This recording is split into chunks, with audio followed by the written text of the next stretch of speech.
guys, we first say I want to move test 2.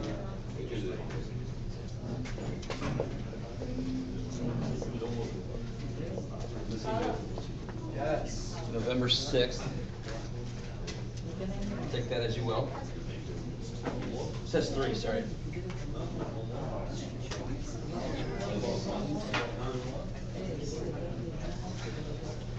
So we'll have a quiz.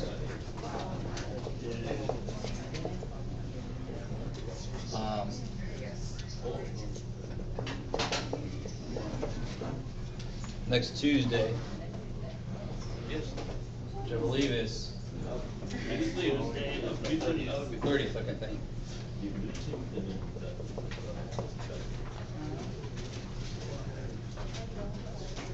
Okay.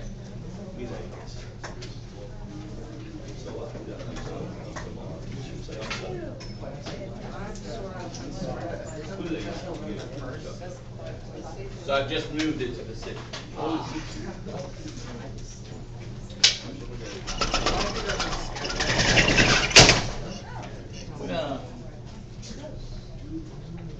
So are there any questions from chapter 5?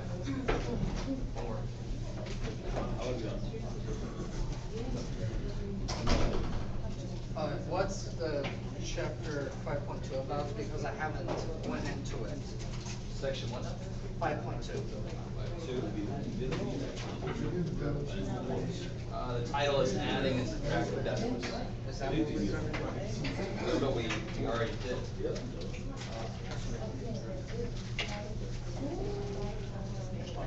So guys, just make sure everybody's on the same page.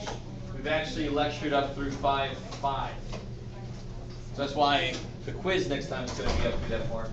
Today we're going to talk about 5.6 and a little bit of chapter 6. So the test will be on chapters 5 and 6. Okay, that's the idea. And I don't want to, if I left it on the first, there's probably not enough material to really, I'd have to repeat the same problem over and over and over. So I want to push it back a day so I can get more 6, so the test will be 5 and 6. We're not going to, I think the geometry section at the end of the homework sheet, if you look at your homework sheet, there's a geometry chapter we're doing one section out of. I might just quickly talk about that on the last day of class and not make the homework due. Most of it we probably should know. We've already talked about perimeter every now and again. We've already looked at area a little bit every now and again. And it doesn't get much deeper than that. So in Math 90, you start doing more word problems with geometry ideas. So that's when they'll review more of that. Okay? So we'll still be able to fit in most of our stuff. So there's no questions from 5.1 through 5.5? That's going all right? Cool. So we're going to do 5.6 today. I might actually start with a couple of examples from the end of 5.5 before you get to 5.6. Guys, one thing I really want you guys to understand, and sometimes it feels to me like students don't get this, order operations is always there. I don't care what section you're in, what level of math you're in, it's always there. So in 5.5, at the very end, they do a little bit of order operations with decimals in it. I don't care what I put into it. I put variables, I put decimals, I put fractions. Order operations is always PEMDAS. You with me? So if I have a problem like this,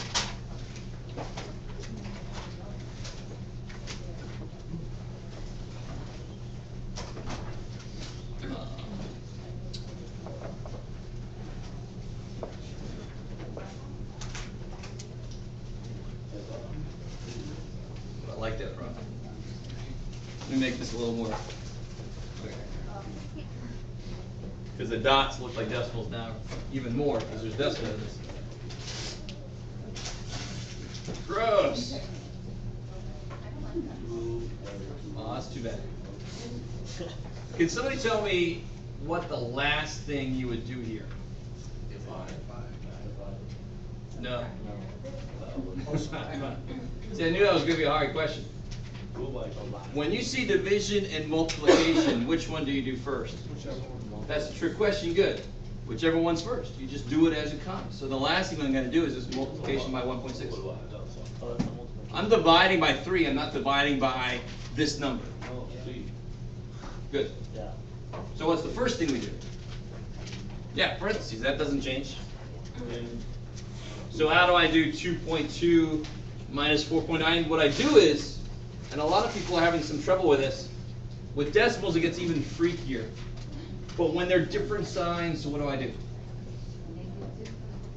You multiply the smaller one versus the bigger one versus the smaller one, You subtract them, and then you flip the sign. and then you put the sign of the bigger one on there. So now that looks a lot better, actually. A lot of people are having trouble when you do this, trying to figure out, do I make that? No, that doesn't work the same way. I've got to subtract them, so 4.9 minus 2.2 is 2.7. And since the bigger one's negative, it's negative 2.7. Word? Word. All right, and then what do I do next? The exponent. Good. So now comes the exponent. And how do I square this thing? What do I do? Yeah, so negative 2.7 squared is negative 2.7 times negative 2.7. Don't let the negatives mess with you. Just take them out of the consideration. Negatives and negatives positive, so they're gone anyway. And now just multiply that thing straight out. Right, so we get here 9, carry the 4, 18, cool.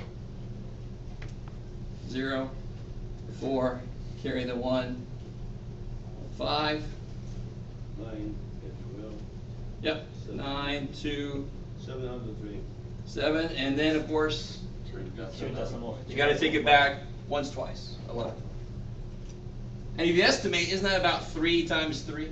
Yeah. Which is 9, and I made it go up both of them, so the answer is going to be a little bit down from 9. So that answer 7.29 makes sense. If you get 72, that's freaky. So don't get that. So 7. So this is 7.29.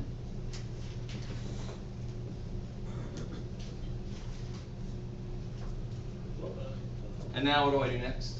3 by 1. 7 by 1. Yeah, I've got to do 3 into 7.29. Yeah. Make a little room for myself. 18.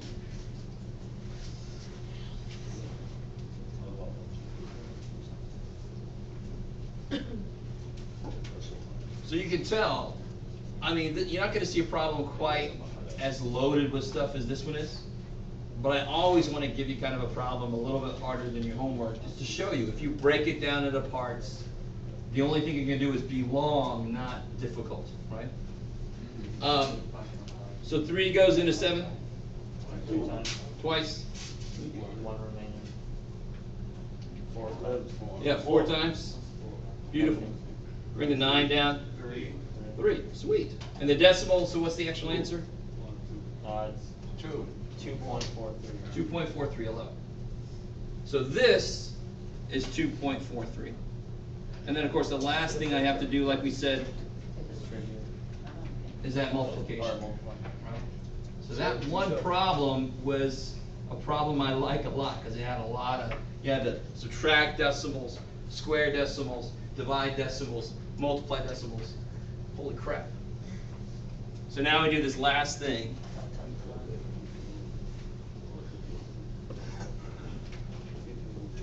And then you just do that straight up, right? 8, 1, 5, 2, 14, 0, and then 3, 14.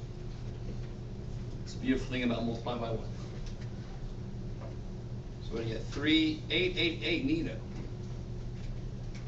Didn't even mean to do that. And then how many places back do I go? 3. Top. So 1, 2, 3 places. So my answer, 3.888.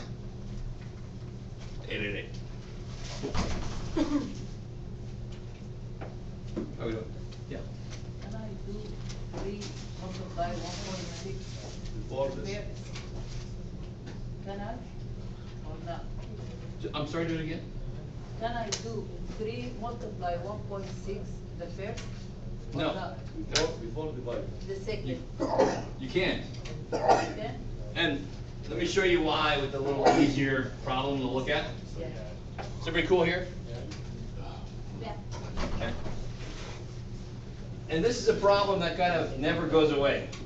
If I have 7, let's do 9 divided by 3 times 2. What is the 9 being divided by? The way that I've given you the problem, what is the 9 being divided by? The 3. If you do 3 times 2 first, now the 9 is being divided by 6. You've made a whole different problem than what I gave you, right? If I were to rewrite this, how do I rewrite 9 divided by 3? 9 over 3 times 2. Now, if you do the multiplication first, you've actually done this problem, 9 divided by 3 times 2. Those are not the same problem. Do you see that? Those are not the same problem. This says divide by 3, multiply by 2. That one you're dividing by the 3 and the 2. That's not what this says. The really weird thing is that would be 9 divided by 3 divided by 2. They're both on the bottom there. Okay. So only the parts that are being divided by are actually on the bottom. So can those two go together? No. One's on the bottom, one's on the top. They can't go together. But I think the main reason that that's in our brains is because we are so drilled with this thing, and that thing is not the best way to write it. Because then we go M before D, M before no, just easier to say instead of pedmasa, right? I could have put the D first, but that's difficult to say. That's really, believe it or not, that's almost the only reason it is like that. It's easier to say this. Okay, but the minute we start throwing in more complicated pieces, we forget that very quickly. It just kind of goes away. Order operations can never change, ever.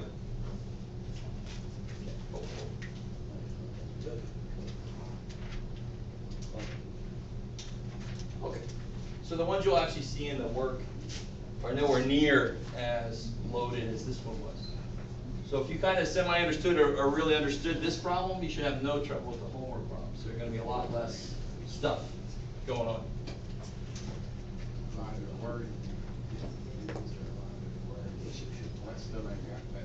I got you. But at least on this one, there's not any wording. It just says do this. Right? All right, so the last section in 5 is all about, of course, equations.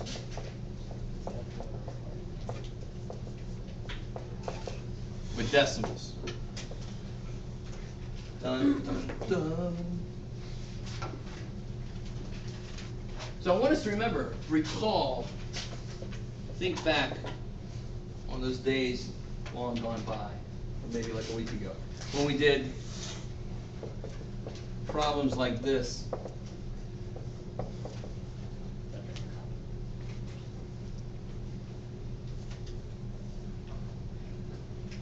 Anybody remember what we did with that to make it easier? What was the idea here? Find the LCD and then use it to do what? I can almost. What would be really good about this is if I could just kill my fractions, just make them die, right? Yeah. Since it's an equation, not cross multiply. Since this is an equation, I can do the same thing to both sides. I have 2 sides to do something to. Therefore, I can do almost anything I want to. I can add 80 to both sides. I can multiply both sides by 1.8 billion. Are either of those things good to do? No, but I could. Well, what I'm going to do, what is the LCD? 10. Yeah, it's 10. Yeah. If I multiply each piece of this, each side by 10, multiply each side by 10, which I'm completely allowed to do. As long as I do the same thing on both sides, it's the same equation. What's the beautiful thing that happens? 2 goes into 10. 5. 5, so I get 5x. 5 goes into 10 twice, so I get 2 times 1, 2. 10 goes into 10, and so I get 7.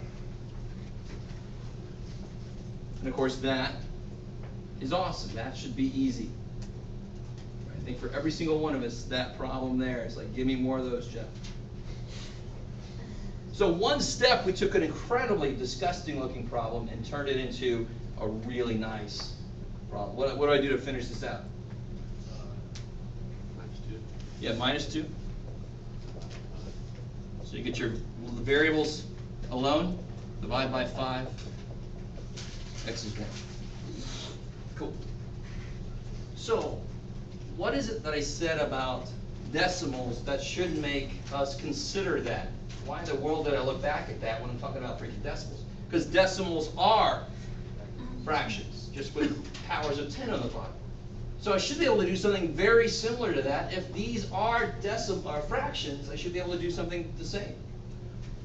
So if I have a problem like this, an equation like this here,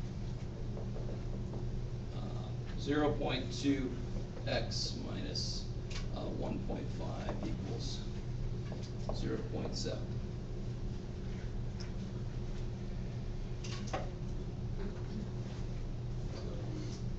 Now, one thing I want to say at the beginning, I did not have to do this. You could subtract the 1/5 and then multiply by the 2 and just do it directly. You don't have to kill the fractions. You don't have to clear the decimals.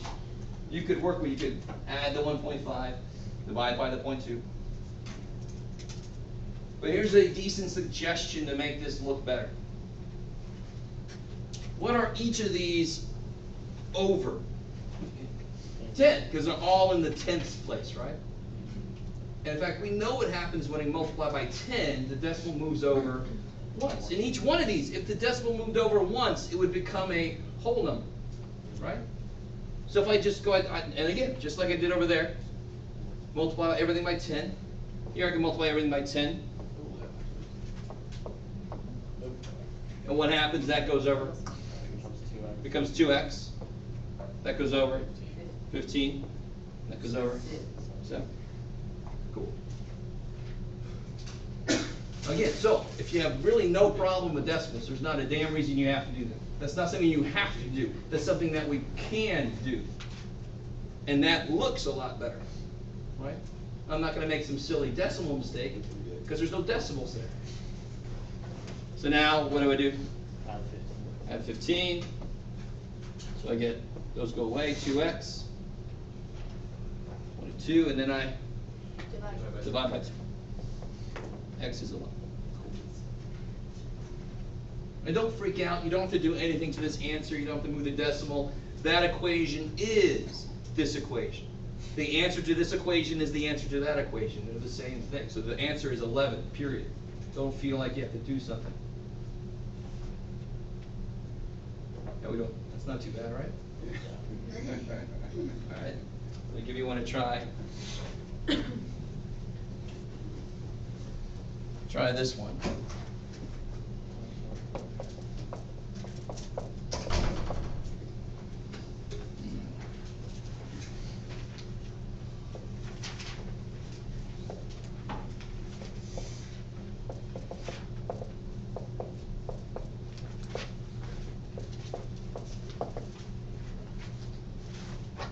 Oh, I'm being a little evil here. Do I want to be that evil yet? Yeah, sure, why not? Okay. And I will tell you, the evilness I put up there is the 12. Just be careful about what happens to that. So go ahead and try to do that problem. And if you don't want to clear the decimals, don't. Go ahead and work with those.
I'm gonna do this problem two different ways. I'm gonna first clear the decimals, and then I'm gonna do it leaving it the way it is. You guys can do it either way you want to, of course. Both ways are valid. So if I clear the decimals, what am I gonna multiply by? 10. Now that's because every single decimal that I have only has to move over once. If any of them were like 0.76, I'd have to move it twice. I'd have to multiply everything by 100 to make it move twice. That's the idea. So here I just need 10. Now one thing I noticed, sometimes people don't even multiply this piece by 10. Nobody can escape. If you need to multiply both sides by 10, nobody can go, no, I don't feel like being multiplied. No, you gotta be, to keep the balance, right? Don't say, oh, it doesn't have a decimal, Jeff. Why do you multiply by? Because that's what I'm doing. I'm multiplying both sides by 10. I have to. So this, of course, is 120 minus 7x equals 14 minus 5x.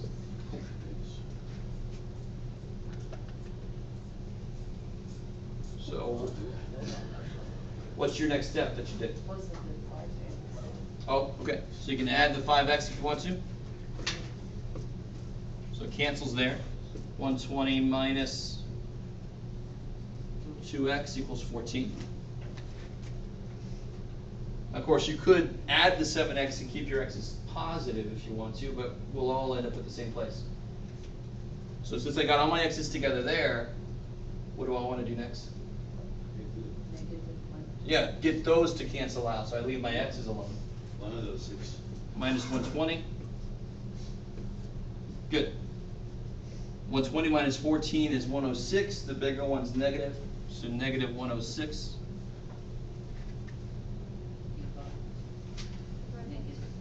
And then divide by negative 2. X equals, the negatives go away, 53. All right, so let me do that whole problem again, leaving the decimals in there.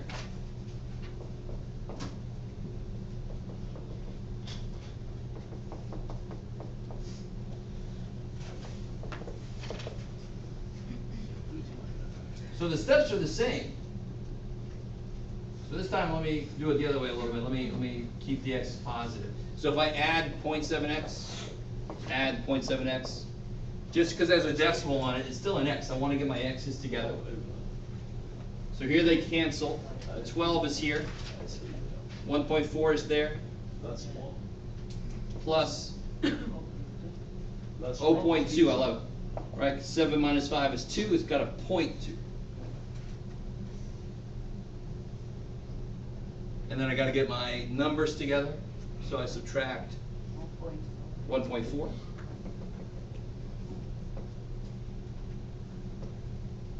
So 12 minus 1.4. Yeah, 6. What do I do that for? Stop it, Jeff. Why did I do that? Stop it, Jeff. There. So 11.6. No, 10.6. You can do it, Jeff. Equals 0.2x. Now let me show you something. Now, of course, I think most of you guys would do this next step in the calculator, but I just want to show you something kind of nifty. The last step here would be, yeah, so don't even have a problem. Whatever the hell's in front of the x, at the last step, if I had ax equals b, that's the freakiest I can make it, because you know what the hell that is. What do? Divide by 8. If it was pi x equals square root of 17, that is completely disgusting. I don't care. Divide by pi because I want my x to be by itself, right? So don't make that trouble you. Why is x not by itself? That crap, divide by that crap. Right? So 0.2, 0.2, that's gone now. X is by itself. So do not let the numbers tell you what to do. Right? Here's the cool thing with this. Same thing we do when we divide decimals. If I move this over once, I have to move this over once. And there's 106 divided by 2, just like we had over there. Right. So then you get your 53 again. Thank God.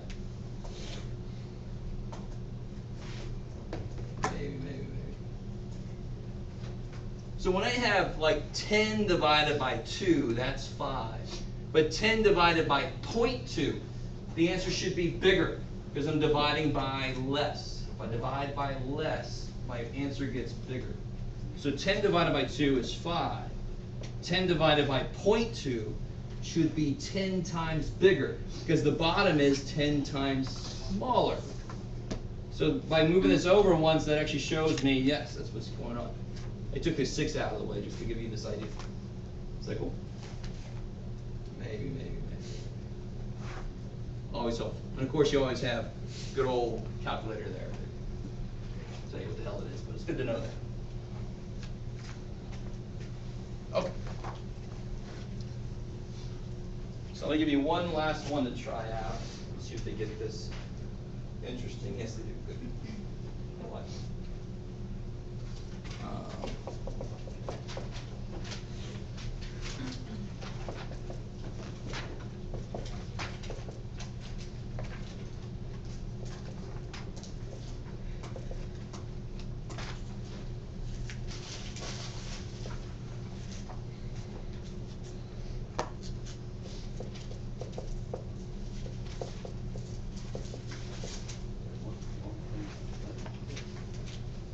That is gross. All right.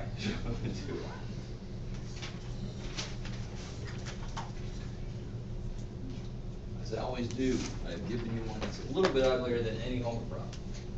It's got the same ideas in it.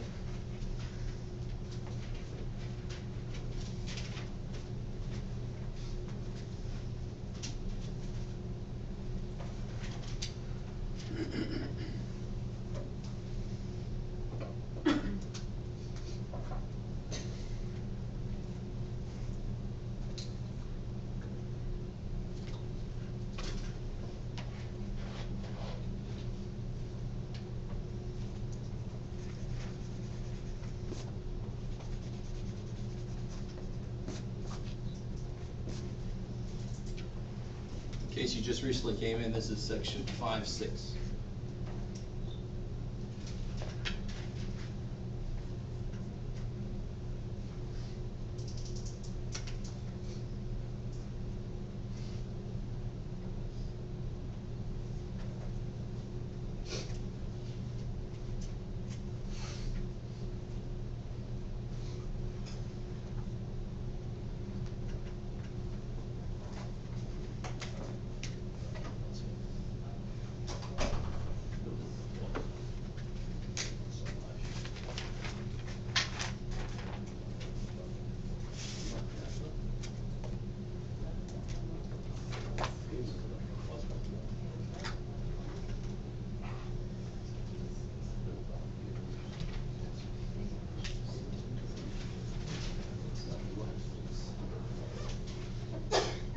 Question?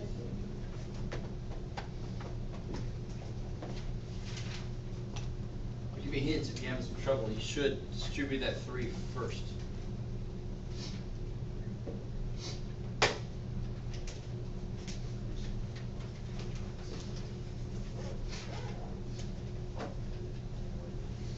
A problem like this, it's okay to use your calculator. That's fine.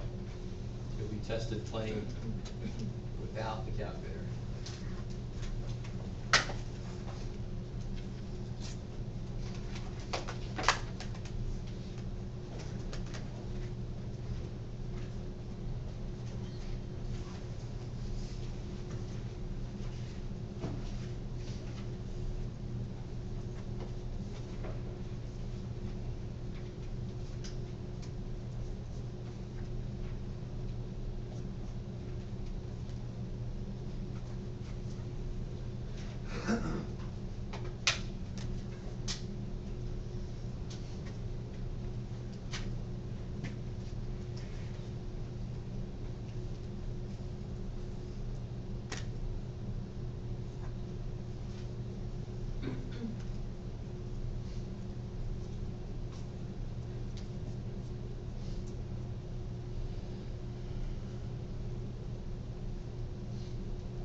Let me make sure, is anybody trying to clear the decimals? 10.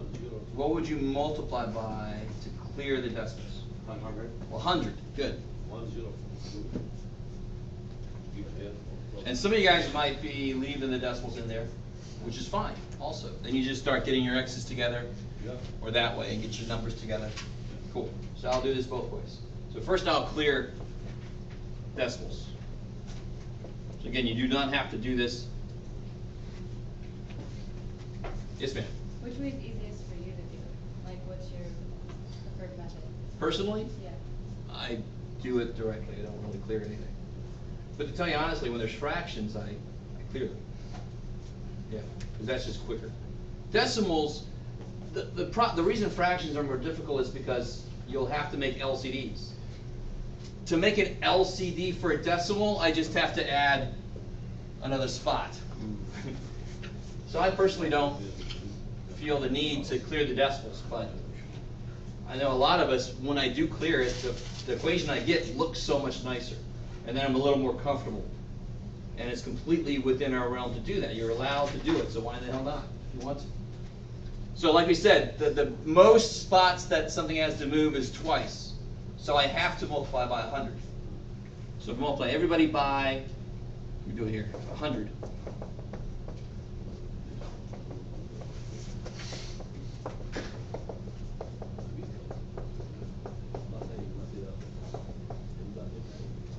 All the decimals move over twice. So what actually happens here then?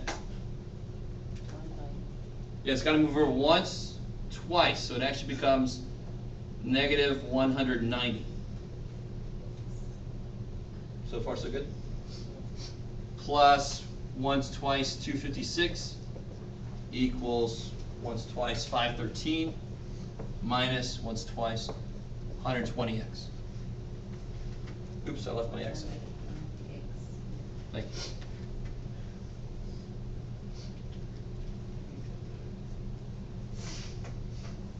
Now the only reason that looks ugly is because the numbers are relatively large, right? So now you just start attacking like you would anything. You don't worry about the numbers. You know the process. Maybe I could add 190.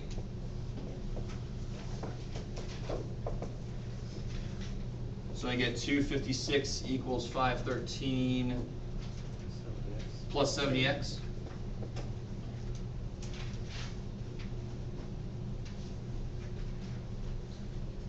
And then, good. Move the numbers the other way, subtract 513.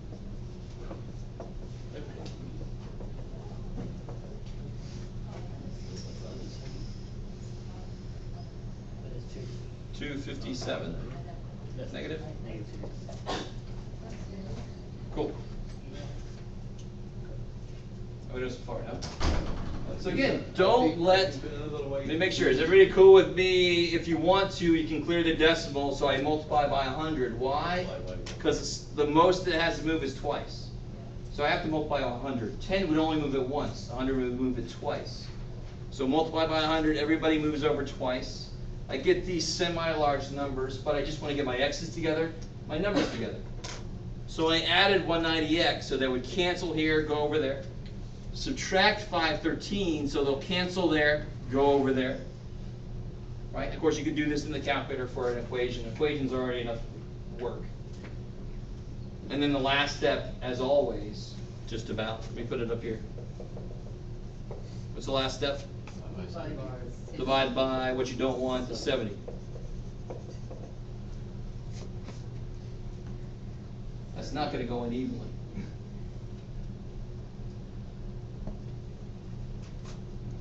I don't know.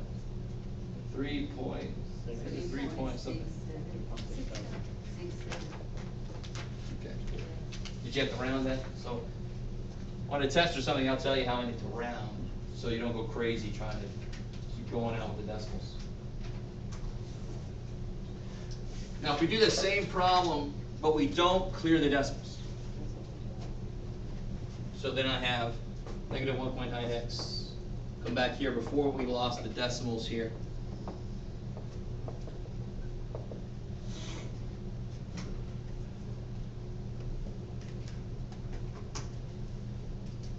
I don't make a suggestion. Here it might be better to subtract 256, because then it's a little easier for that decimal to do this problem here. When you subtract 256 from 513, of course we get that same 257, right? Oh, you can do it, Jeff. So I get 2.57 minus 1.20x. So the idea doesn't change. Get my numbers together, get my x's together. So now I want to get these together. I don't know why I put a 0 on that thing. I'm just going to take it away. Negative 1.9 plus 1.2. Good. And when I see this, I see negative 19 plus 12 is negative 7. And then I just put the point back on. And here I got the 2.57. And then you divide by negative 0.7, which is essentially the same thing we had there. 257 over 70, 257 over 70 is the same exact ratio. We'll still get the negative 3.67. So either way you want to do it. If you want to clear the decimals, great. If you don't, sweet. Either way. Okay. So again, if you had trouble with equations before, you're obviously going to have the same trouble here. It's just going to be a little bit worse because now you have to deal with decimals in here also. But probably I would say the most important thing to come out of this class with, beyond just being a little bit more comfortable with fractions and decimals, is solving equations. If you cannot solve equations, you can't do 95% of mathematics. I mean, most problems start here, and then you get to an equation. If you can solve it, you figure out how to do the problem. You figure out what's going to make things work. If you can't solve the equation, you're screwed. So I really need everybody to be comfortable with solving equations. If you're having trouble on these because of the decimals, not because you have trouble with equations, that's a different level of something, right? Solving equations, you really have to be able to do that.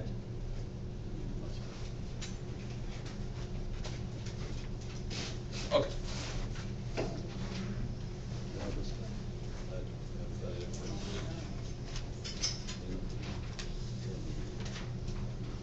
So let me ask you this. We're going to get into chapter 6 now. And I want to start with something that I do a lot of, because recently I've been doing a lot of traveling up and down, going to conferences. And when I'm in the car, do any of you do this also? You're going like 80 mile an hour, going up the coast, and everybody else is zipping past me. And I'm thinking, in half an hour, where am I going to be? Because I got half an hour. How far am I going to make it, or something like that? So if I'm going 80 mile an hour, how many miles per minute is that? Might be an interesting question. So a lot of us see this 80 mph. Help me break that down. What the hell does that really mean? A little more mathematical. That mph has an operation in it. Are you guys semi with me still? No? What's a better way to write this? 80 miles per hour. So it'd be per 1 hour. So this is officially, what's called a ratio. And of course, this shouldn't be a huge discovery that this is called a ratio. It's a ratio of two things. But we're getting into that point where you have the silly problems like unit price. But now when you go to the grocery store, it tells you the freaking unit price. So that was one place where people got math practice. It's now gone. Sort of like the change comes out automatically. I'm like, damn. That's one place where people actually practice math, and now the change thing does it for them. Shit. But we still need to know how to work with ratios. How in the world, now, this is a little bit one step above what this section does, but to me this is more interesting. This is real world. 80 miles an hour is nice, but when I'm talking about minutes, how fast am I going per minute? That's a more immediate concern. I got half an hour to get there. How far am I actually going to make it? And that's how I drive. So 80 miles per hour is the same thing as 80 miles per how many minutes? Yeah, so in 60 minutes, I would go 80 miles, assuming, of course, I can continue that, and for the most part, in this area, you can't. Well, let's assume we can. How we doing so far? Okay, so help me, now we've got this fraction. Ratios are fractions. I can reduce fractions, so I can reduce ratios. If I go 80 miles every 60 minutes, I go, for example, 8 miles every 6 minutes. Do one more step for me. Reduce it one more step. 4 over 3 minutes. 4 miles every 3 minutes. Right, so how far, and are you guys with me so far? I haven't done anything too amazing here, right? So in 30 minutes, how far would I go? 40 miles. I love it. If I go 4 miles every 3 minutes, I go 40 miles in 30 minutes. I love it. You guys with me? And of course, I go beyond that. So, well, if I kick it up to 85, and then I do that calculation in my head, all right, I might get there a little bit better, you know. That's me. I don't know. more on Unless you get pulled over. And then. Yeah, exactly. and then- Factor in the time that it takes the cop to give me the ticket. All right. So that's the whole point of section 6.1 is creating ratios, reducing them. Some of them might be unit cost. You know, so if it costs $3.12 for 6 bottles of whatever. Yeah. Okay. Okay. That was a little creepy.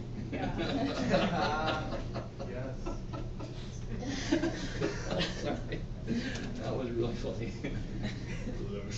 All right. In case you didn't hear. Unit cost means the cost per one thing. So very often in the grocery store, you'll see nowadays cost per ounce or cost per sheet or whatever, cost per whatever. So how would I do that? How would I get cost per one bottle? Yeah. Yeah, just divide it. So in fact, one way to look at this is if you divide this by 6, you get 1 bottle. Well, there you go. So then divide this by 6. But the more direct way is just 312 divided by 6. So what is 312 divided by 6?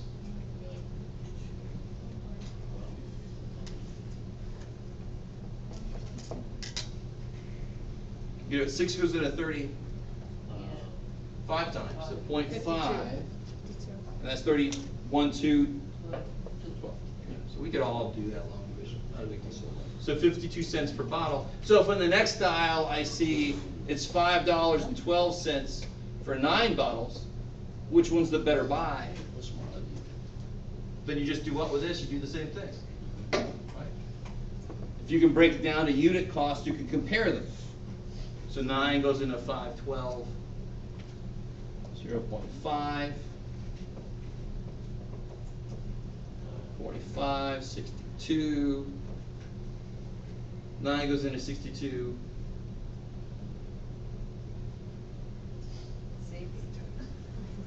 6. Careful now. Not 8 times. Not 7 times. 6 times. So that's 54. I don't have to go any further really. It's 0.56 something. Which one's the better buy? 6 bottles. Yeah, that guy. And the really evil thing nowadays I've noticed is the bigger box of something is not necessarily the better buy. People kind of assume that sometimes.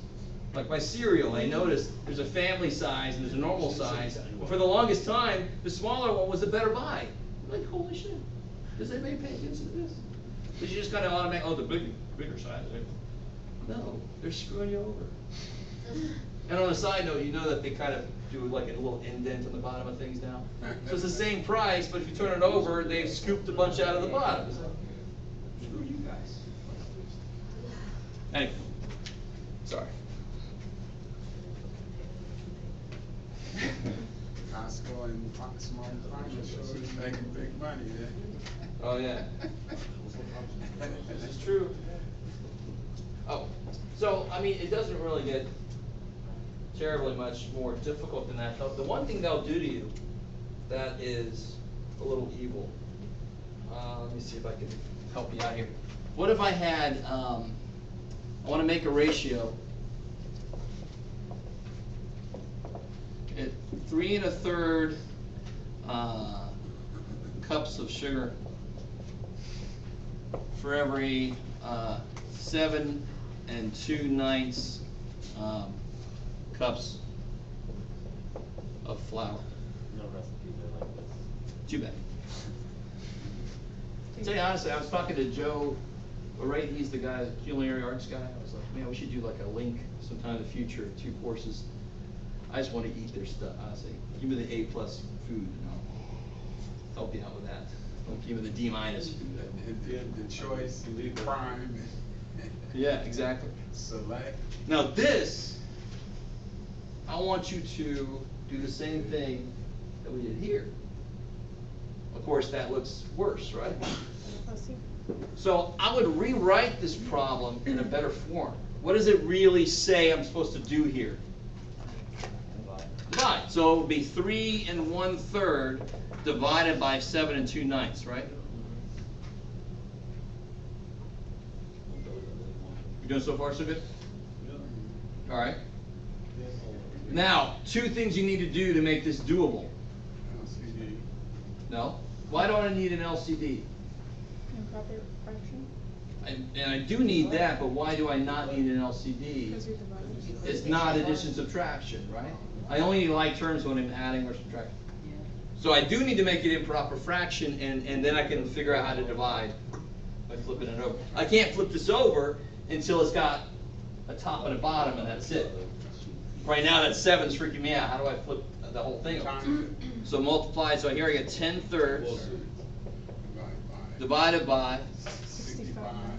beautiful, 65/9, which becomes 10/3 times,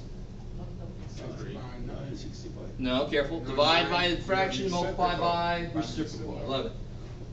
And somebody help me out, remember? 3 goes into 9, 3. What can I reduce here? 5 goes into both, so this is 2. 13, I love it. So then I get 6 over 13. So 2 ways to look at the answer. That's 6 cups of sugar to 13 cups of flour. You with me so far? Because remember, what was it? How did it start? Was it cups of sugar to cups of flour? Yep. So when I reduce it, it's still sugar to flour, still cups of sugar to cups of flour. Now the next step might freak some people out. I could also look at this as 6/13 cups of sugar to 1 cup of flour.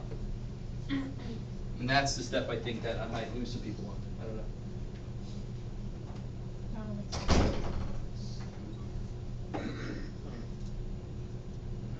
Think about it. Isn't that still 6/13? What's 6/13 divided by 1? All right, so it's the same ratio, right? So let me ask you this. If it's 2 cups for every 4 cups, 2 cups of sugar for every 4 cups of flour, then how much sugar for how much flour? Don't I put half as much sugar in, right? Right. So let me look at that. Maybe the numbers are, so 2 cups of sugar to 4 flour. You just take the word cups out of there, right? Isn't this 1 cup of sugar? Yeah, put it back in, Jeff. So 1 flour. You can do it, Jeff. 2. But what did we just say? What did we just say? If it's 2 cups of sugar for every 4 cups of flour, however many cups of flour I put in there, I put half as much sugar, don't I? Isn't that the rule that kind of sets up? Right. So another way to say this then is 1 flour would be half a cup of sugar. Same thing. Beautiful. That's a cool step to be able to take. That's more like a unit something. For every 1 of this, how much of that? That's the general rule that this kind of sets up. This is just ugly numbers. It kind of hides the rule a little bit from us. Look at a little bit better numbers. You can see why that works. Yeah. say, can I leave like that or just, Now, I'll say this, Bennett's got a good point. In the homework, they're pretty much gonna want you to get there. I always want to push you a little bit further in understanding that you could take one more step. Okay. And some of you guys are like, I will not take that step, John. Thank you very much.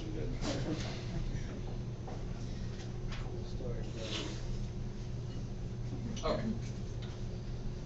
So, let me give you a couple of other kinds of examples real quick. If I was at a school, and we are, let's say at the school there's 20,000 students, and there's 500 teachers. What's the student-teacher ratio? 4:1. Careful. So how would you set it up to begin with? So yeah, since it's student to teacher, student on the top, over 500 teachers, and then just reduce that. 1, 2 zeros go away, 5 goes into 240 times. So there's 40 students for every 1 teacher.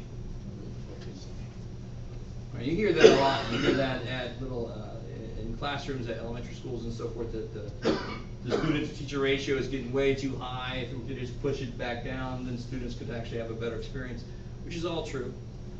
Which is why I wish they would give us a little bit more money to make that happen.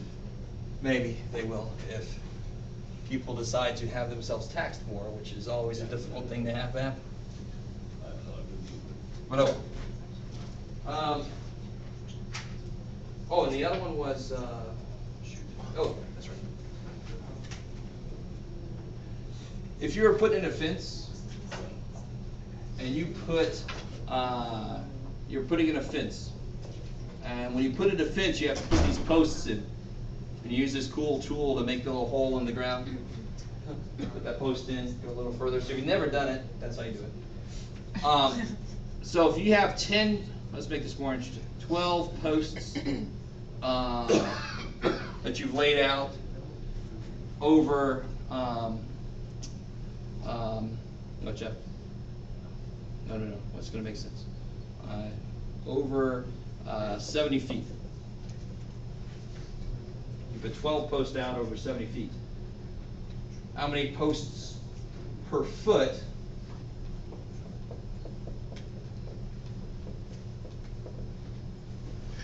And how many feet per post? Oh yeah. Right, so this is nothing major. A ratio has 2 main ways it could be set up. You could put one thing on top of one or the other way around. So if it's post per foot, how am I going to set up that ratio?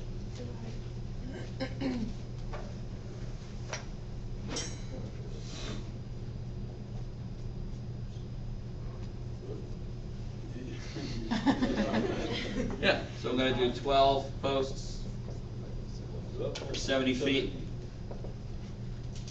Now that's the one that makes less sense. If you think about it, what does posts per feet mean? Every foot I take, how many posts will I see? I'm not going to see a lot, right? But if I reduce this, what do I get? What goes into both of those?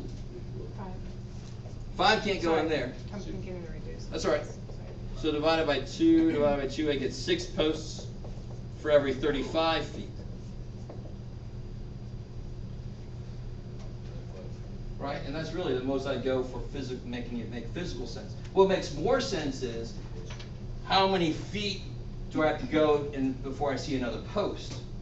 So that would be 70 feet per 12 posts. So students, what is 70 divided by 12? That's a 5.8. 5.8.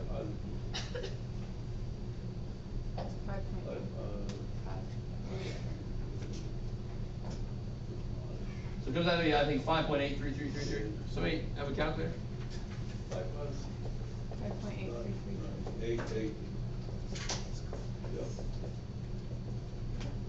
So that means if I do this, if I put over 70 feet, I put 12 posts, evenly spaced, I have to go 5.83 feet, and then I see a post, another 5.83 feet, and then I see a post. Now that's a more useful number, right? So the point I want to make here is very often you can make a ratio either way you want to, but just as often one way makes more sense than the other one does, right?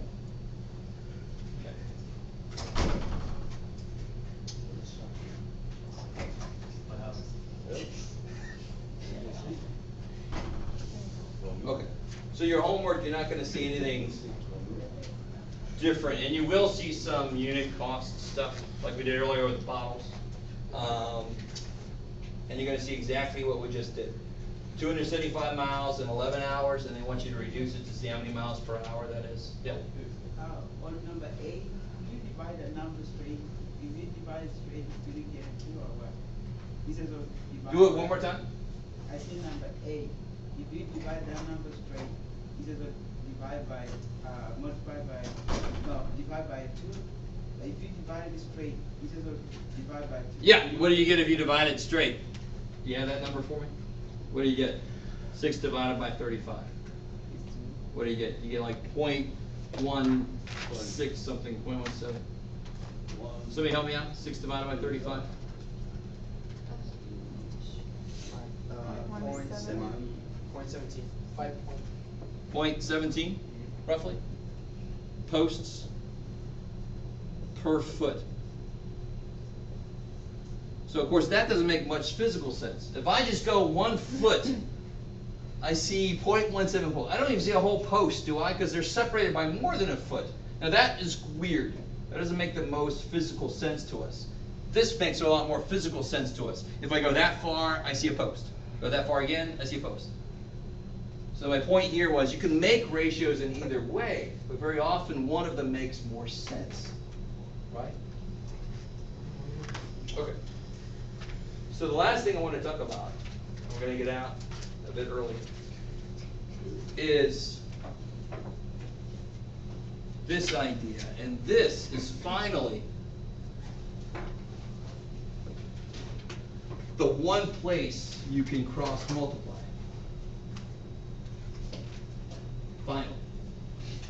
So let me see if this sounds familiar. Let me give you a classic problem. On a map,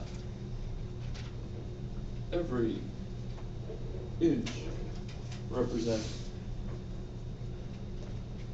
3 miles. Right? On a map, every inch represents 3 miles. They say on a certain map, not every map you ever see.